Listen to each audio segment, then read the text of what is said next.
സംസ്ഥാനത്ത് വരും ദിവസങ്ങളിൽ കനത്ത മഴയ്ക്ക് സാധ്യത. വിദ്യാഭ്യാസ സ്ഥാപനങ്ങൾക്ക് അവധി വല്ലതും പ്രഖ്യാപിച്ചിട്ടുണ്ടോ? മഴയുടെ ശക്തി എങ്ങനെയാണ്? അതിൻ്റെ ഏറ്റവും പുതിയ അപ്ഡേഷൻ തന്നെയാണ് ഇന്നൊരു വീഡിയോ ഭാഗത്ത് നോക്കാൻ പോകുന്നത്. വീഡിയോയിൽ മുൻപ് വീഡിയോ ലൈക്ക് ചെയ്യുക, ചാനൽ സബ്സ്ക്രൈബ് ചെയ്യാൻ വേണ്ടി ശ്രമിക്കുക. സംസ്ഥാനത്ത് ഇന്ന് ബുധനാഴ്ച ദിവസം ഇന്ന് ജൂലൈ 15-ാം തീയതി ചൊവ്വാഴ്ച ദിവസം രാവിലെ തന്നെ മഴയുടെ ശക്തി കൂടിയിരിക്കുകയായിരുന്നു. കണ്ണൂർ, കാസർഗോഡ് ജില്ലകളിലൊക്കെ മഴയുടെ ശക്തി കൂടുകയാണ് ഉണ്ടായിരുന്നത്. കാസർഗോഡ് ജില്ലകളിലാണ് ഇപ്പോൾ അധികം മഴ ലഭിക്കുന്നത്. ഈ ജില്ലകളിൽ ഇപ്പോൾ കണ്ണൂർ, കാസർഗോഡ് ജില്ലകളിൽ ഇപ്പോൾ യെല്ലോ അലർട്ട്, ഓറഞ്ച് അലർട്ടാണ് പ്രഖ്യാപിച്ചിട്ടുള്ളത്. നിലവിൽ വിദ്യാഭ്യാസ സ്ഥാപനങ്ങൾക്ക് ഇതുവരെ അവധി പ്രഖ്യാപിച്ചിട്ടില്ല.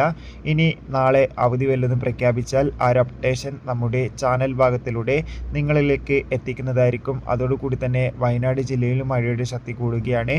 കാത്തിരിക്കാം കൂടുതൽ അപ്ഡേഷൻ അറിയാൻ വേണ്ടി. എത്ര പേർ കൂടുതൽ അപ്ഡേഷൻ അറിയാൻ വേണ്ടി കാത്തിരിക്കുന്നത് തീർച്ചയായും കമൻറ്റ് ബോക്സിൽ രേഖപ്പെടുത്താൻ വേണ്ടി ശ്രമിക്കുക. Bye bye.